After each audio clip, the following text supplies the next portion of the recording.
My name is Harold Voss. I am 79 years old, and for most of my adult life I carried things I never should have picked up in the first place. I grew up in a family where men did not put things down. You picked up a load, a responsibility, a grievance, a debt, a worry, and you carried it. That was not weakness. It was not stubbornness. It was what we understood to be strength. My father worked the same job for 31 years without once complaining. My grandfather never once spoke about the years he lost. The silence in our house was not emptiness. It was packed solid with everything nobody said out loud. I became that kind of man. When I was 34 years old, a business partner named Dennis quietly moved money out of an account we had built together over 6 years. I found out on a Tuesday morning. It cost me more than the money. It cost me a piece of how I understood people. I drove home that evening and sat in the driveway for 40 minutes before I could go inside, because I did not know how to put what had just happened into any category I already owned. So I did what my family taught me to do. I picked it up and I carried it. For the next 25 years, I carried Dennis with me everywhere I went. Into meetings, into Sunday dinners, into my daughter's graduation, into the hospital the night Ruth had her surgery. I thought about what I should have seen. I rehearsed the confrontation I never had. I replayed the way he shook my hand on the last day, as if nothing had happened. And I hated him for it, in the particular, clean way you can only hate someone who never apologized. I also carried my worry like a second job. After I retired, I had more hours in the day than purpose to fill them. And the hours filled themselves with news, with market numbers, with my son-in-law's financial decisions, with whether my pension would hold, with whether my health was declining faster than I realized. By midday on most days, my nervous system was already exhausted. I thought that was called being responsible. And I carried my need to feel that I still mattered. My family made decisions without me. My opinions went unasked for. Technology moved in directions I could not follow. At dinners, I would sometimes say something sharp and unnecessary, just to redirect the room's attention toward me. And I would feel the irritation on my daughter's face, and know, somewhere quiet inside myself, that I was doing it, and do it anyway. If you are listening to me tonight, there is probably something you are still carrying. I do not know what it is for you. Maybe it is a person. Maybe it is a version of yourself that never quite came true. Maybe it is the habit of waiting for life to feel different before you allow yourself to breathe. Whatever it is, I want to talk about it the way old men talk, when the evening is long and there is nothing left to prove. Because I spent most of my life carrying things I thought defined me. And it took me until my late 60s to understand that the weight itself had become the definition. That frightened me enough to change. The first thing I carried too long was the resentment. I have already told you about Dennis. What I have not told you is what happened the morning I finally let him go. I was sitting on this porch 3 winters ago, the first winter after Ruth died. The coffee was cooling in my hands. A bird landed on the fence post and stayed there, doing nothing, in no particular hurry. And I thought about Dennis for what felt like the 10,000th time. And then a second thought followed it, which was, he has probably not thought about me in 15 years. That thought did not feel good. It felt accurate. I had been arguing with a man who had long since moved on, in a room that only existed inside my own chest. That is what I mean when I say resentment stops being about the other person and starts being about the shape of your own days. I did not forgive Dennis because he deserved it. I forgave him because I needed the room back. Resentment is not a moral failure. For most of us, it was a reasonable response to something real. But it is a terrible long-term tenant. It never pays rent. It only takes up space. The second thing I carried too long was worry about things I could not touch. I have met men who worried themselves into physical illness. I have been one of them. My cardiologist, a quiet man named Dr. Ferris, told me once that my heart needed less weight. He was talking about blood pressure and cholesterol. But I heard something else entirely. Because the truth is, I had been loading my heart every morning before breakfast, before my feet hit the floor, before any actual thing had gone wrong that day.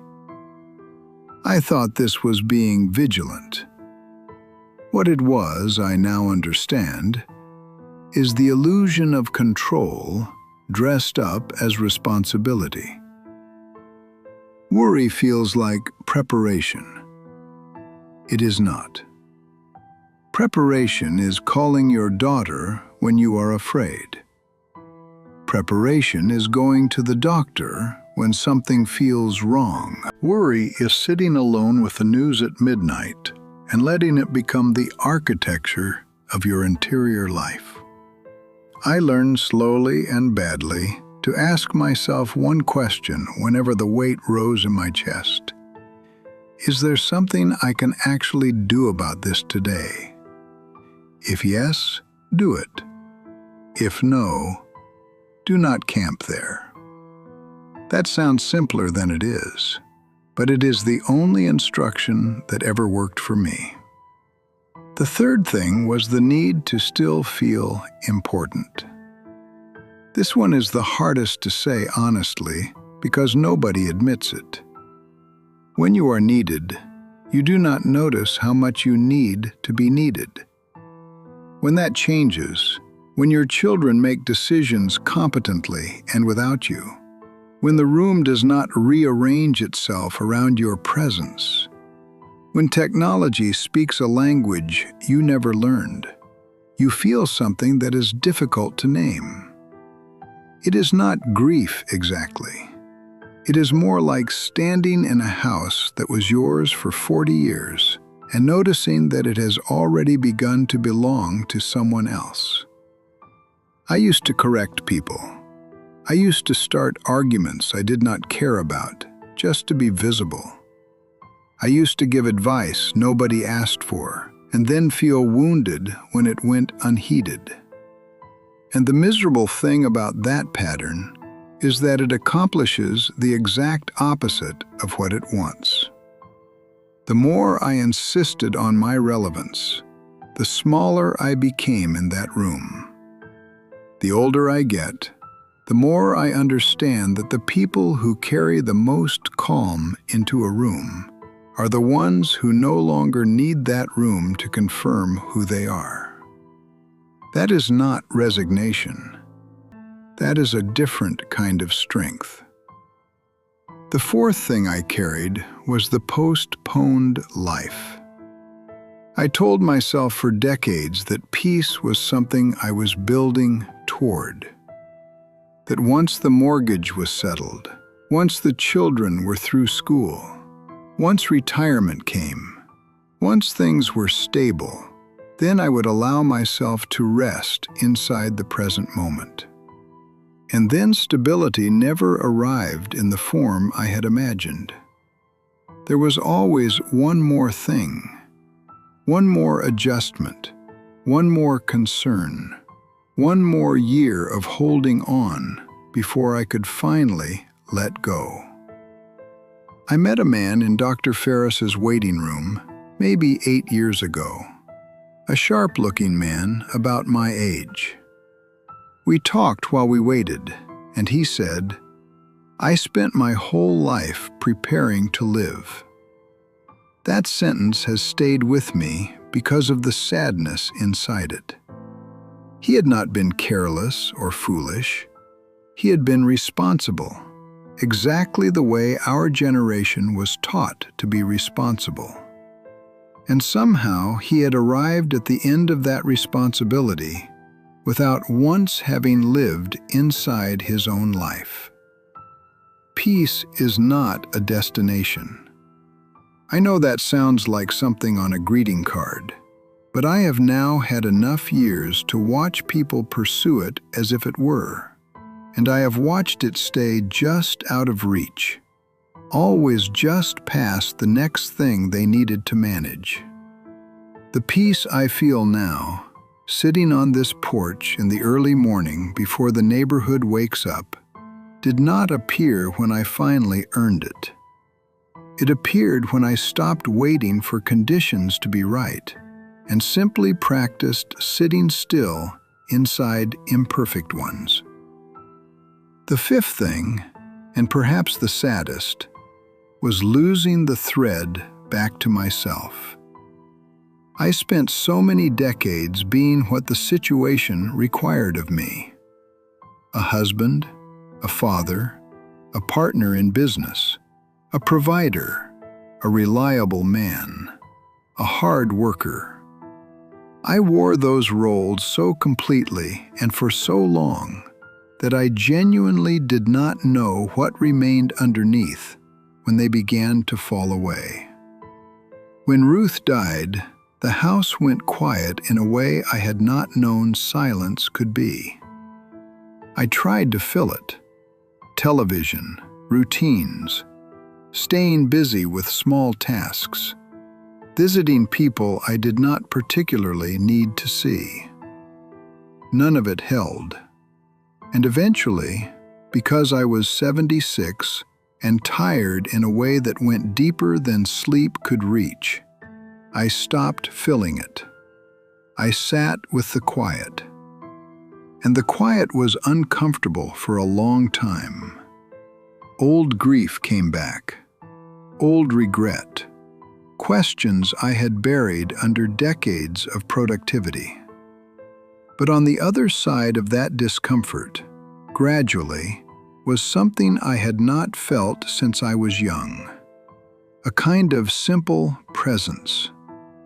The feeling of being genuinely here, in this particular morning, in this particular chair, with this particular coffee going cold in my hands. I do not know how to sell you that experience. I can only tell you it costs nothing and takes more courage than almost anything I have done. When I look at those 5 things together, resentment, worry, the need to matter, the postponed life, the disconnection from myself, I no longer see a list of failures. I see the survival habits of a man who was doing his best inside a long, hard, ordinary life. Most of us were never taught to age peacefully. We were taught to endure. We were taught to keep going. Nobody showed us how to put things down. So if you recognize yourself in any of what I have said tonight, I am not asking you to feel ashamed of it. I am asking you to notice it. That is usually where change begins, not in some dramatic resolution, but in a quiet, honest look at what you are still holding. Ruth used to say that a house gets lighter when you stop storing things you no longer need. She was talking about the attic, but she was right about everything. I hope something I said tonight was useful to you. I hope you sleep well. And if you find yourself sitting somewhere quiet in the next few days, with a little time and nothing urgent demanding your attention, I hope you ask yourself gently what you might be ready to set down. Not because you failed for carrying it, but because you have carried it long enough. Thank you for being here with me. Good night.